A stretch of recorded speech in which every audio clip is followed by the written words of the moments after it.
Welcome to Talking with Yourself, a podcast designed as a place to learn new things, talk about navigating the world, dealing with mental health, and just life in general. I'm your host, Sam Preston, and thank you so much for being here. Now, let's get into it.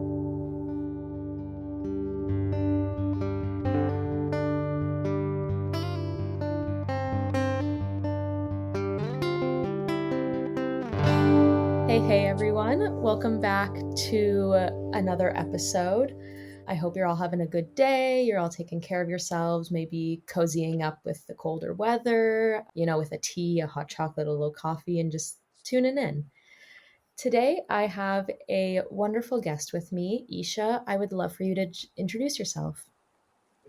Hi, my name is Eesha, and I am a psychotherapy student, and I'm also a mom of two young kids. And I'm a Pakistani Canadian. I immigrated a few years ago, and these are some big pieces of my identity. Do you find it hard to juggle being a student and a mom? I feel like that's just a ton of like chaoticness.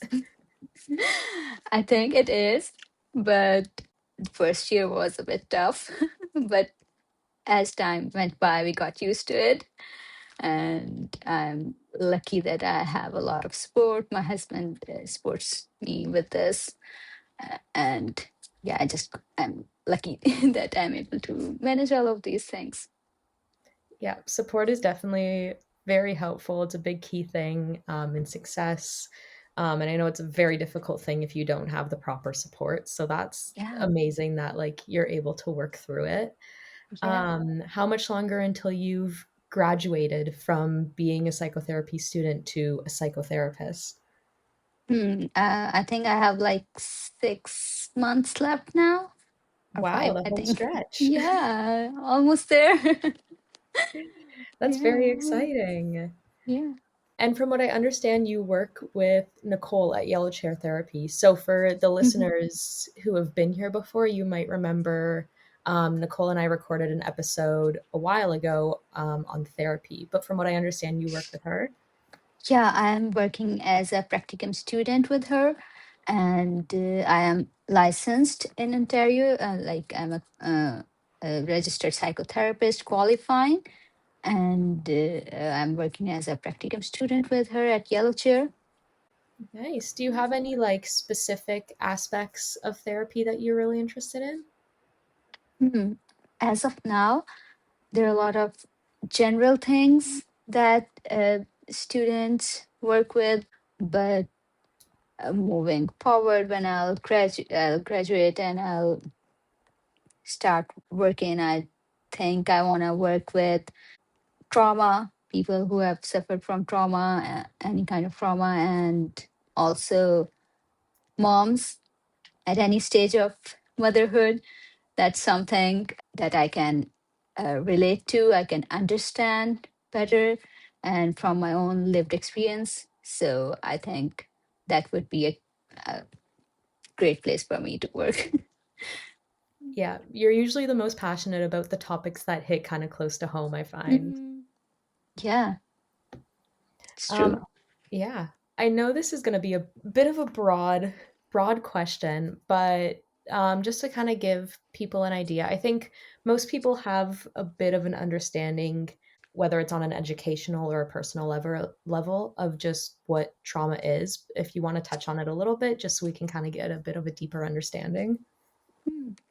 Yeah, I think people now have a good understanding of what trauma is, but I would still go through it and just say that any event or anything that happened in your life, that any event that overwhelms the ordinary human adaptations to life, any event that leaves you powerless, that leaves you feeling helpless, and you feel a loss of control, a loss of dignity, or a loss of uh, connection, or a sense of belonging, or a sense of meaning. And this was very very well explained by Judith Herman, and I really liked her definition.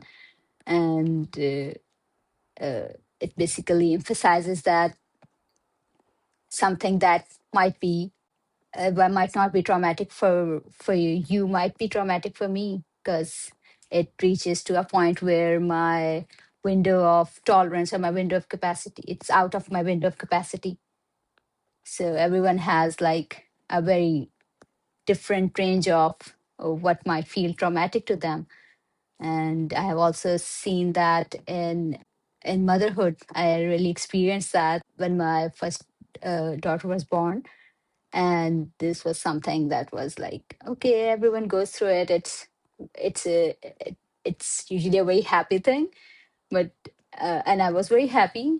And but to juggle with all of the work, with all of the new things, everything was new. Taking care of a baby, taking care of yourself, a drastic change in your body, a drastic change in your mental health, and everything it impacts. So, and I was feeling a sense of like I'm not in control of what's happening in my life, and what what is happening to me. Like, why am I so frustrated sometimes? Why am I so, I'm not this person, I'm a totally new person. So that was out of my window of tolerance somewhat. And it impacted my mental health. And could be true for, could be like very easy for some people.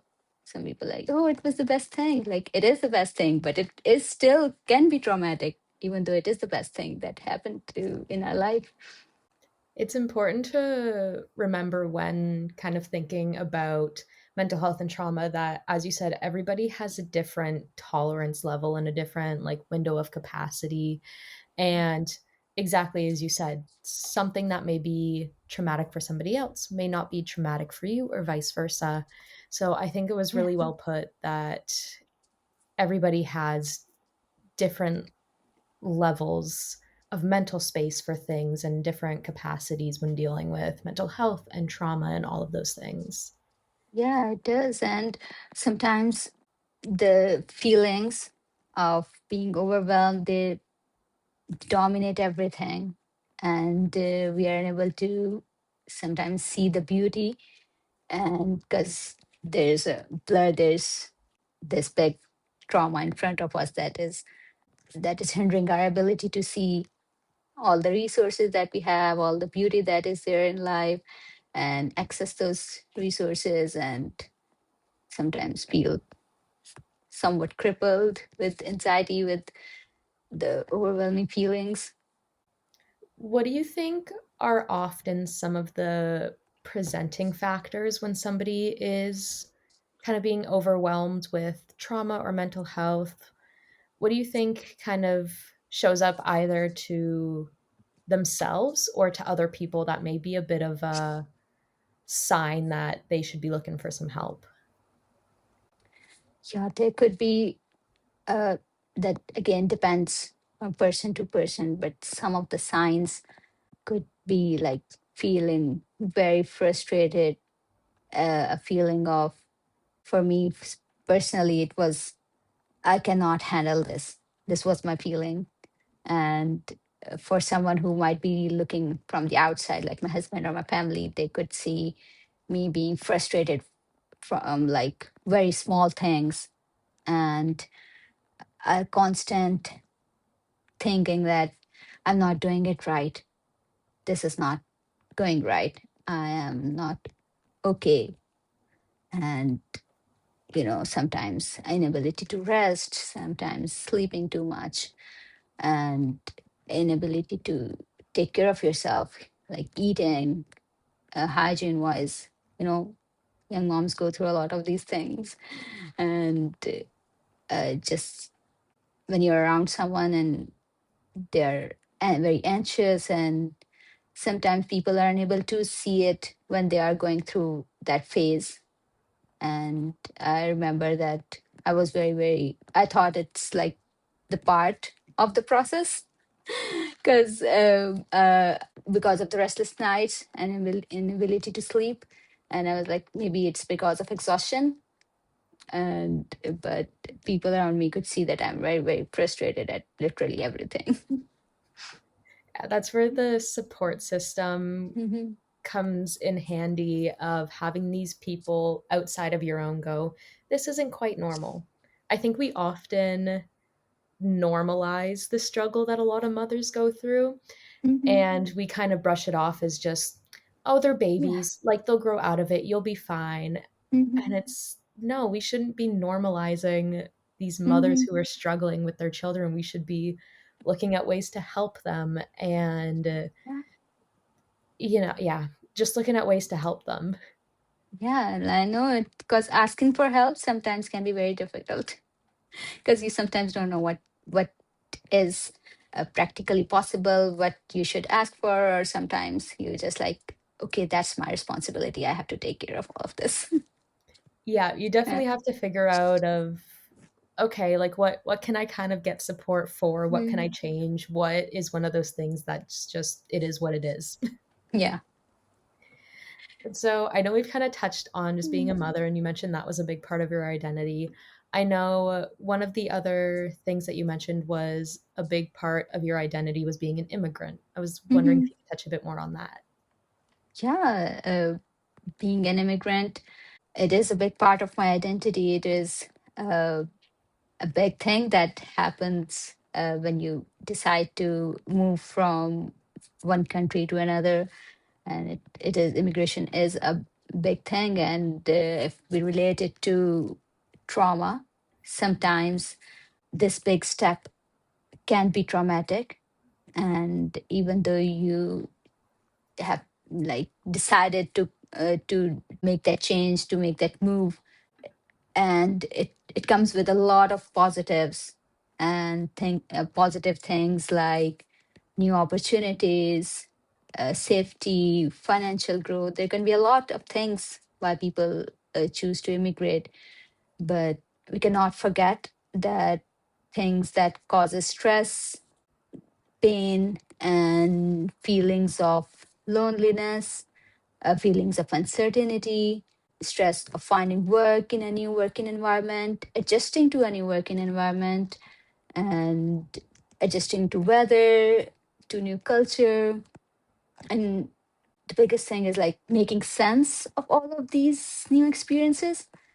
And just like we mentioned about motherhood, for every person there is a different window of tolerance, window of capacity. Some people handle it better than others. Some people need more help and get more impacted by the emotional stress of all of the process, which is hard. And sometimes they don't even know how to ask for help or what kind of help they want or they need. Yeah, you are uprooting your entire life and going into this completely unknown like part, which must be so difficult and so very confusing when you don't know where to look for help either. Hmm. What's your advice on like the easiest ways to kind of, I don't want to necessarily say adjust, but to at least find resources to help you adjust? Hmm, that's a good question because resources can vary from like seeking, finding a doctor, finding mental health support, and finding work. Like there can be a lot of things that a new person might be looking for. And I would always say, you know, build a community, find people to network with, find people to get support and who are here for longer period of time, and share your problems. And also, while you're taking care of your physical health, like go see a doctor, find a doctor, and do not ignore any signs of stress. Find a therapist and talk to a therapist. And I also want to touch on some of the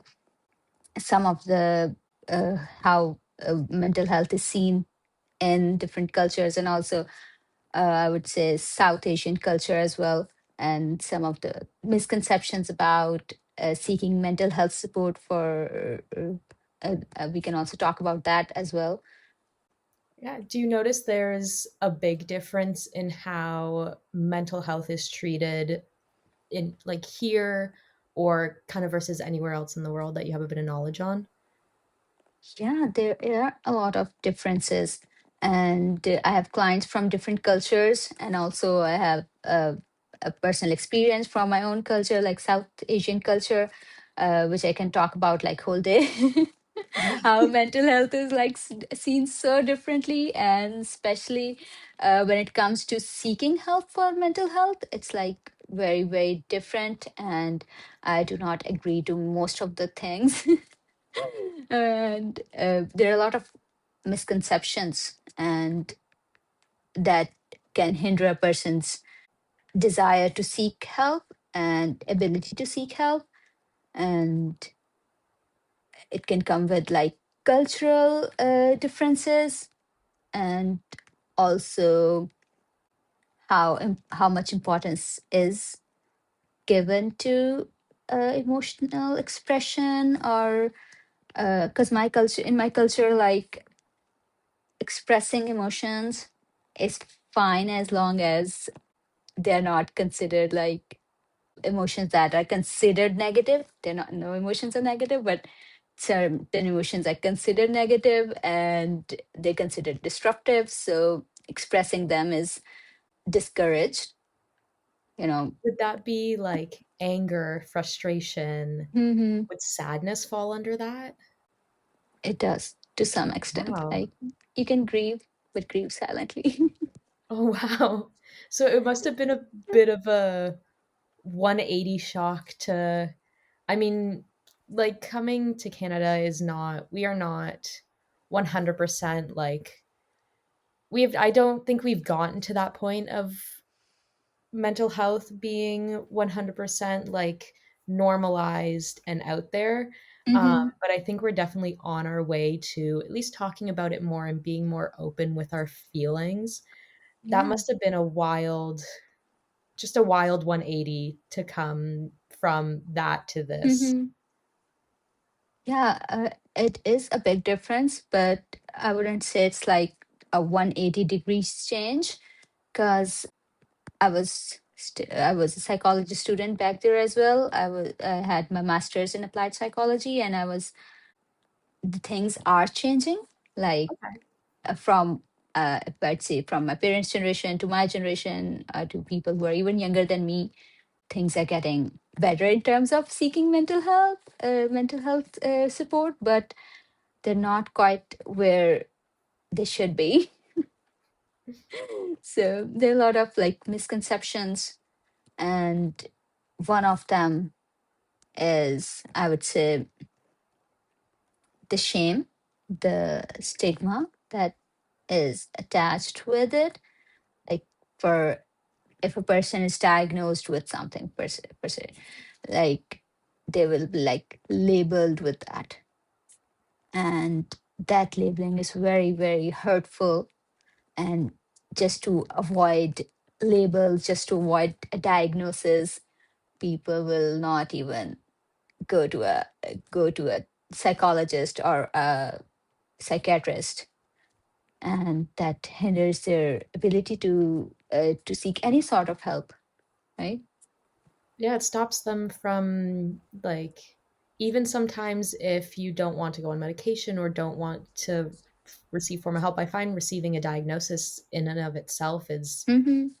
just a little bit more of a breather of like, okay, I at least can like research. I have the peace of Yeah. mind of knowing that like there is something going on with me. Mm-hmm. And the way you spoke almost made it seem like, you know, like you become that label. It's like you are that illness and not your own person, which Yeah, is like the worst thing to hear, I think. it is. And because people do not sometimes understand that a lot of things are manageable, treatable, and they think that, okay, this person is somewhat. broken. So this is something very hurtful, and it hinders a person's ability to seek help. Yeah. Totally understand is there's something going on with you that you don't quite understand, and you have all of Mm-hmm. these people around you who Mm-hmm. aren't being very supportive, aren't very helpful, or kind of Mm-hmm. almost dragging you down. It's the opposite of what you need. Mm-hmm. I know, Yeah. like, in my personal experience, touching a bit on what we discussed about, like, the identity of you and your illness, in my experience, removing myself from that identity was what was helpful in getting better and managing it, is to Mm-hmm. kind of take a step back and understand, I have my own identity, I am somebody outside of this. Yeah. And so to not quite be able to have somebody tell you that, or to kind of be in a place where you're told, or even just it's kind of silently understood that Mm-hmm. you are this thing and you don't have an identity outside of Yeah. this thing, is just very, like, Mm-hmm. very saddening. It is. It is, and I understand why. And it this is something that should be normalized, uh, and we need to spread more awareness about it. But this is something that would not go away in like a year or so. Like it would not go away. These ideas, but I just want to say to people that even if you don't want to, you're fearing that stigma, that you're fearing that judgment, still talking to a professional is very, very helpful. And I understand you don't want to tell everyone about it, and you can keep it from your Aunt Shabana from back home. Don't tell her that you got a diagnosis. Keep it, but do go to a professional and seek professional help for anything that might be disturbing for you. You are not obligated to tell anybody what's Yeah. going on in your life in any aspect. Yeah. You're not obligated to call your mom and say, "Hey, today I went on a walk." Just the Hmm. same that Yeah. you're not obligated to call, um, your grandmother, your Yeah. grandparents to say, "Hey, my doctor diagnosed me with depression." Hmm. It's your Yeah. life, and you can keep as much of it secret as you want. Yeah. Yeah. Of course. And I think just creating that boundary where uh, you can choose which person you can talk to about this and which person you can take out of that circle of confidence. Yeah. That would be amazing for like just seeking help. And there's also another misconception that I hear a lot is that if you go to a therapist once, you're stuck with them forever. Like you will be somehow dependent on therapy to make you feel better, and you'll always want to have you'll always need to have therapy. That is something that I hear a lot. And my answer to this is like no and yes. Like you do not you do not have to be dependent on your therapist forever, but somewhere in the process you might feel like this is great and I really like this help that I get from a therapist. And it can be, a lifelong process, where people keep seeing therapists forever, like, but it is not a bad thing. You're not dependent on them, just like you have a doctor for your physical health. You go see your doctor, you get, if there is something current actively happening, like you have any problem, you go seek help. And even if you don't have a problem, you go in for like your physical checkups to see how you get your blood work and everything, on a regular basis as well. I know people who, even when nothing is going on in their life, still go to therapy Yeah. and still talk with their therapist. Yeah. So it is an indication that it is something that people like when they start the process and you understand the need was there and you were ignoring that need, and it's helpful even if you are not in a certain amount of stress, or if you're not do not have any diagnosis, it's still something that is helpful for your mental health. I feel like it's helpful to even just give your therapist a baseline of where you're at when nothing's going on in your life. Mm-hmm. And then when something does come along and something unfortunately happens where maybe you're not doing so good, they have kind of that baseline to almost compare you to Mm-hmm. of this is your mental state like Yeah. normally when things are not really going on and this is where you're at now. Let's try and meet you back in that healthy, calm place. Yeah, that's right. And even if you're just processing what's going on in your life, sometimes just saying things out loud helps you feel calmer, feel more in control, feel that there's a safe place where you can express all the emotions that you cannot or maybe don't want to express with your family, with your significant others or your friends, or whoever there is in your life.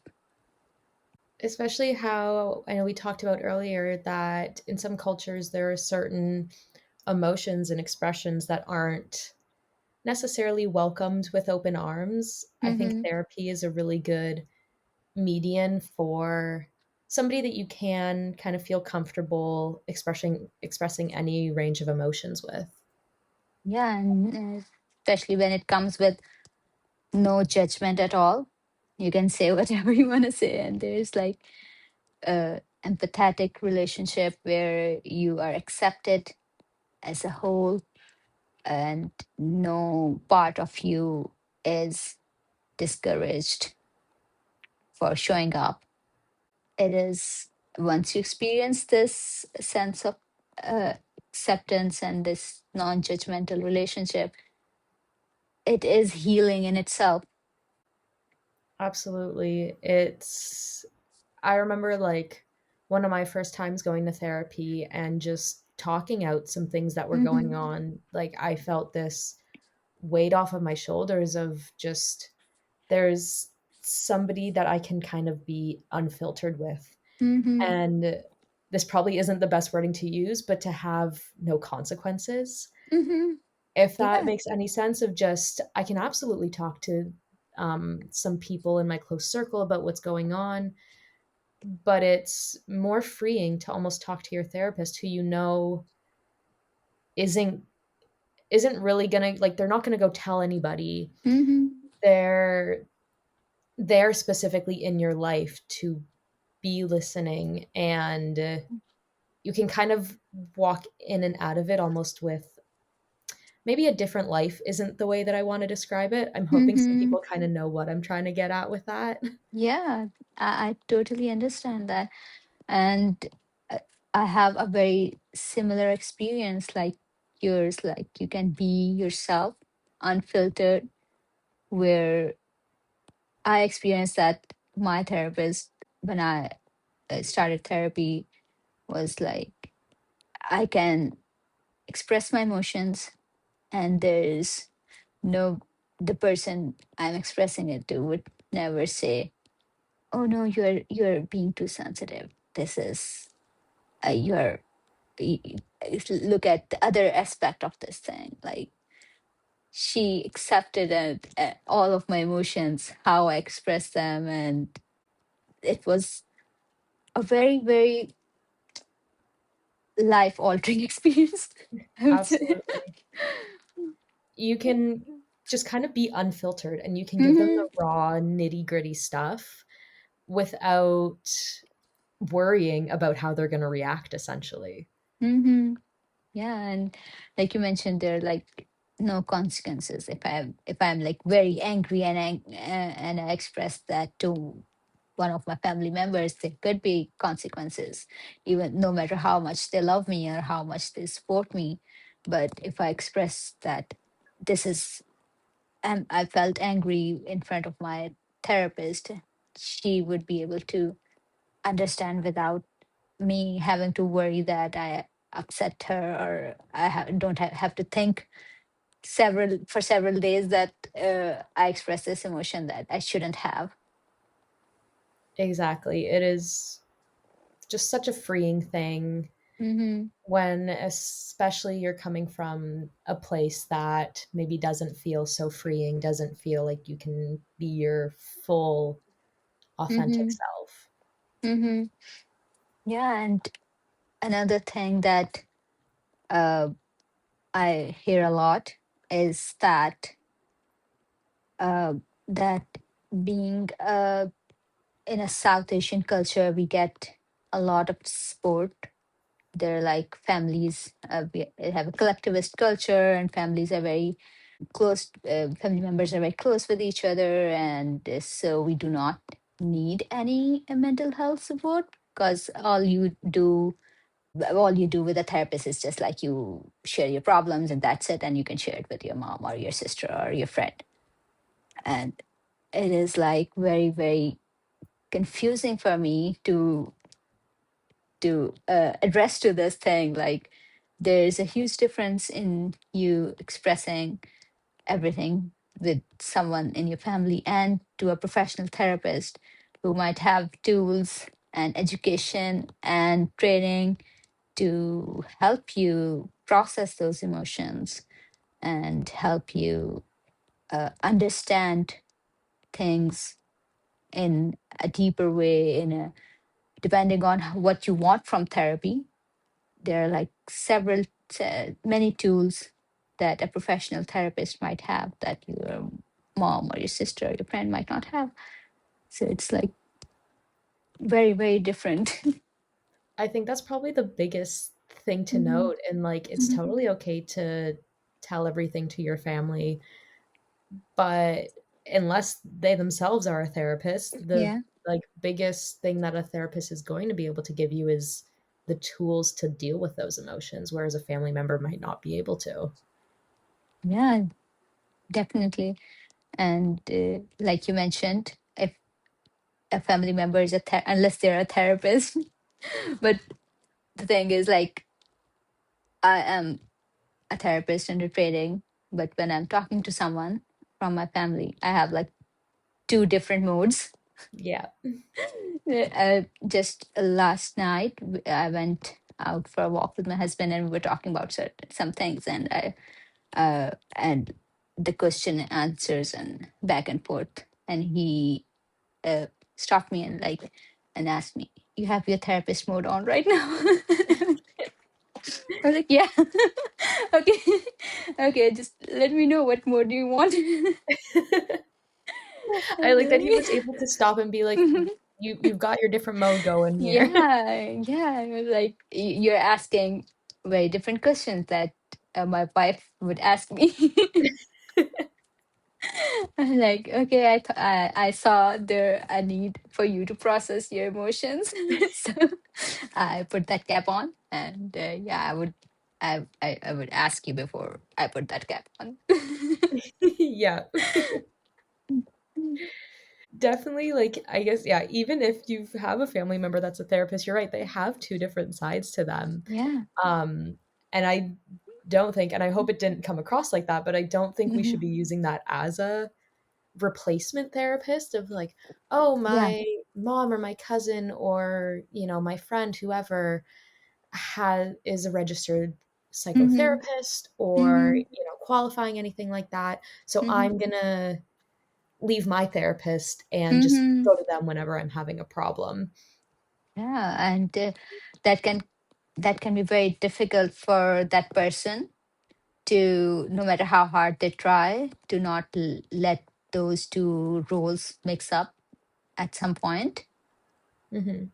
And your therapist would be very, very neutral, but your mom or friend or whoever that person is in your life cannot be 100% neutral no matter how hard they try. So Exactly. it's very, very different. to see a professional therapist than having a family member. And the support is crucial. It is very important. All the support networks you have, they and you rely on them, they are very important in your life. And I will never minimize their importance or discourage anyone from seeking support from their family.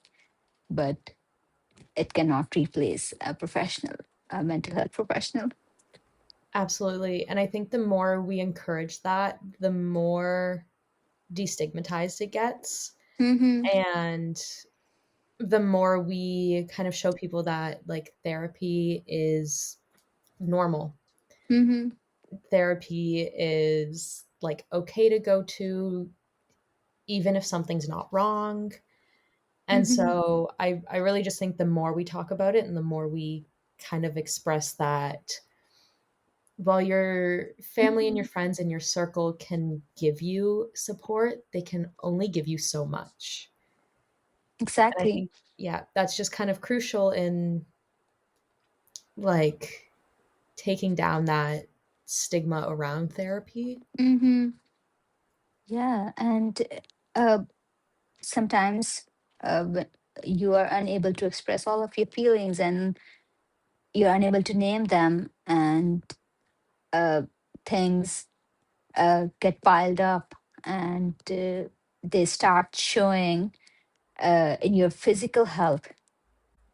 And people can have heart issues or some skin conditions or some, there are a lot of things that can, digestive issues as well, that can be caused by stress or uh, and, and I have seen a lot of people with anger management issues, and it's like they can find something to put it on, like, okay, this is something that's happening, that's why I get very very angry. But if you seek professional help, you can find ways to cope with all the things that are happening in your life and channel your anger without having anyone in your family or your circle fear that anger, or having your own body to face the consequences of to bear the consequences of your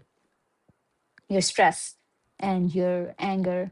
And again, different cultures have different concepts about that. And sometimes for men especially, it's considered okay to be angry. I mean, it's normalized somewhat Yeah. that men do get angry. Yeah, this is how men are. But no, no. No, it's something that we can sit down in therapy and we can talk through. Mm, yeah, and talking about emotions, as I mentioned about the South Asian culture, for men it's more difficult than women, because again, there's a concept that men need to be strong to support their family, to support everyone who is around them. But that strength that they have to show comes with a cost, that they have to keep everything inside them, and they're unable to express a lot of emotions. And it it shows as anger, it shows in cardiac issues, and there can be a lot of physical health issues that comes up for them. And they do seek treatment for the physical issue, but somewhat like ignore uh, the source that where it started from. And I remember when I moved to Canada, I was very excited, very happy, and after moving, like, I realized that there are like a lot of different things, that a lot of work that needs to be done, and I have to take care of a lot of things, and I have to take care of my kids alone now, and the help that I used to get from my family and also my helpers back home is something that I cannot have right now. and my body went into that state where like I'm always like working and managing things, and that's when I realized that I need to uh, do my master's again to get a license to work here. And I realized that I was like working very hard and ignoring what my body was trying to tell me. And the first symptom that I uh, seek went to seek help for was like acne outbreaks. And I was like, I'm having a lot of acne. What is wrong? This is something that I thought was an issue of the past. Like it was an issue when I was a teenager, and why is it happening now? And when I went to see my doctor, and he gave me some topical medication, cream to put on, and he also asked me, "Are you in a lot of stress right now?" I was like, "Stress? Who, me? No. I'm stronger than this. I am very, very strong person, and it would take something very, very bad to put me in stress." But after some time, I realized that I was in a lot of stress. It was just me ignoring my needs because there were like bigger needs that needed to be taken care of at that time. And I was not listening to my body, wasn't because for me, slowing down wasn't an option at that time.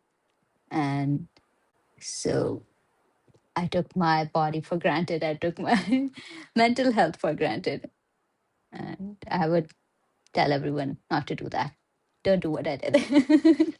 I find oftentimes the hardest thing to do is be selfish, is to actually like put yourself before the people you love Hmm. and actually look inwards of, am I stressed or am I pretending I'm not for the sake of those around me? Something along those lines. Hmm. I find that's often the hardest thing to do. It is. It is. And sometimes uh, it's okay to find a therapist that can understand your uh, cultural struggles as well. I would say that. I don't know. Mhm. I don't have a better word for this, but there are certain things that I can and cannot do. Like, so there are certain things that are built in me to take care of, to put my family's needs before mine.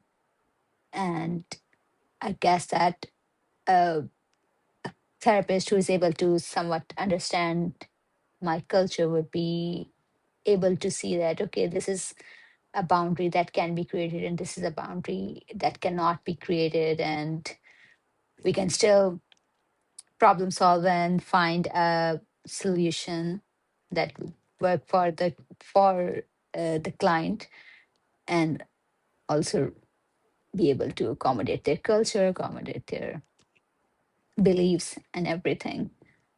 They And often hold an extra level of understanding that yeah, somebody outside of your culture might not necessarily quite grasp. yeah. And I've seen like majority of the therapists, they're like very, very good at understanding when a client expresses their cultural needs and their beliefs. They're very empathetic and very good at uh, getting what you're saying. And but for some people, getting finding a therapist who can relate to them immediately, who can understand their culture without having to express the need, can be something that's very, very important for them. And also now therapy is available in like many languages. Like you can find a therapist. There are like a lot of therapists who are bilingual or who can speak three, four languages. Like there are very smart people out there. And if you want to express yourself in your own language, in something that you feel comfortable with, and I've met some people like who are who think that they can express themselves better in another language, they can go and seek a therapist who can speak their language and access. mental health support, any kind of support they need. And it should not be a barrier, especially in Canada. There are like so many languages that people speak other than English. So you should go see and find a therapist that would work for you. Absolutely. And with the amounts of technology that we have, Mm-hmm. there's so many modes of therapy that allow you to Mm-hmm. go outside of your immediate area Yeah. and not even have to really travel for it. Like video calls, phone Yeah. calls, messaging. There's so many modes out there Mm-hmm. that allow you to look for that Mm-hmm. therapist who would maybe understand your culture a little bit more, would be able to speak your language, would Mm-hmm. absolutely be able to make you just more comfortable in your sessions. Yeah, exactly.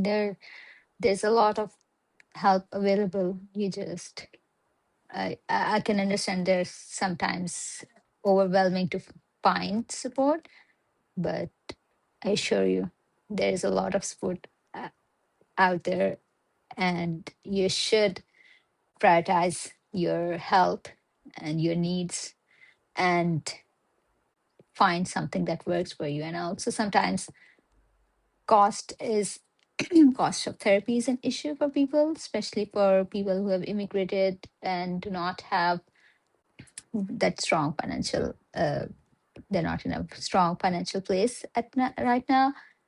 So we at Yellow Chair Psychotherapy do offer a program where you can choose what you can pay, anywhere from 25 to $100. And I know, like, when you have to go to a therapist, sometimes, not sometimes, all of the times, it's like 100 plus. And it can be an issue for someone who does not have insurance, maybe, or benefits, or have that money to spend on mental health. So we do offer that sliding scale of like 25 to 100. You can pick whatever you feel comfortable with, something that you can commit to, and see a therapist. I remember talking about that program with Nicole and Mhm. just how it breaks that financial barrier, Yeah. which can be so difficult, especially if you're new to therapy. Mm-hmm. And like you mentioned, sometimes it can be a bit overwhelming and it's Mm-hmm. hard to find somebody who matches your needs while Mm-hmm. also meeting your financial barrier. Mm-hmm. And so that's why the Pay What You Can program is so amazing. And I love that you Yeah. guys do it.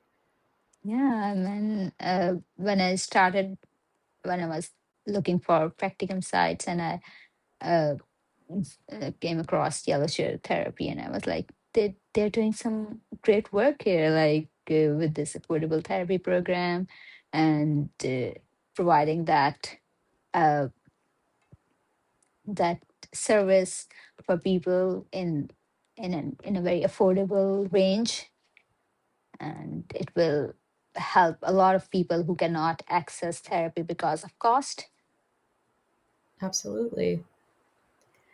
As we near the end of our Mhm. episode, I'm just curious if you could give one piece of advice to an individual who is maybe new to Canada, is a bit overwhelmed with everything going on, Mhm. and all, they're stressed or they're just not quite sure where to start in terms of taking care of their mental health Mhm. themselves, what that one piece of advice would be to them.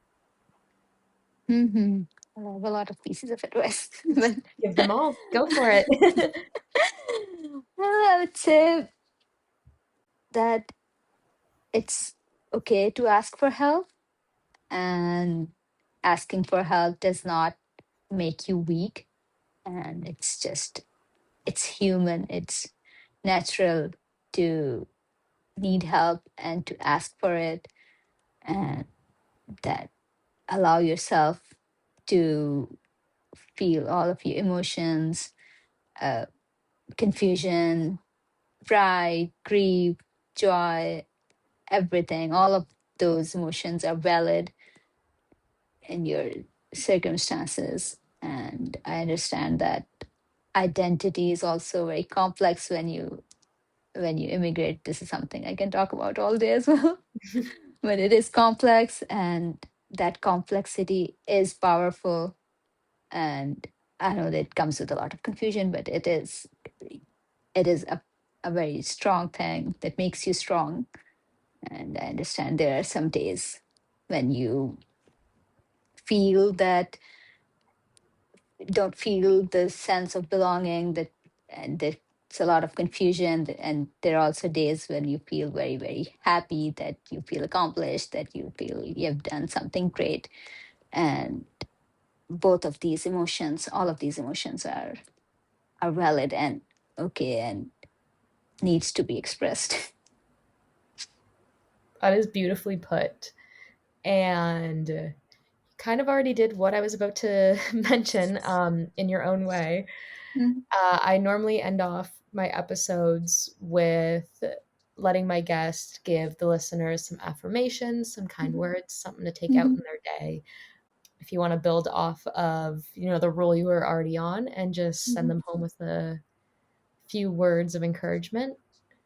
mhm. Yeah, I would say just sometimes it's okay to slow down, take care of yourself, no matter how it looks like. Go see a doctor, go see a therapist, go out of your comfort zone a bit to make friends. And sometimes just acknowledge that you need rest, you need a break. it's, it's totally okay. Do that, go exercise, take care of your diet, anything, whatever self-care looks like for you right now, like whatever your need is for self-care. Just take a pause. You're working very hard. I know that. I understand that. But do not ignore what your body is trying to tell you. Take care of your body as well. It's okay to be selfish It's okay. and Yes. to put yourself before others sometimes. Hmm. And that's totally okay. Yeah. Thank Yes. you so much for joining me on this Mhm. episode. I will ask as we wrap up if there's anything else that you wanted to bring up, anything Mhm. you were hoping to get across that we didn't quite touch on. Mhm. Yeah, just if you are interested in pay what you can program, there are still some spots left. You can contact Nicole at her email address. It's Nicole at yellowchairtherapy.ca, and get access to that program and take advantage of the low cost therapy that is offered here. And Absolutely.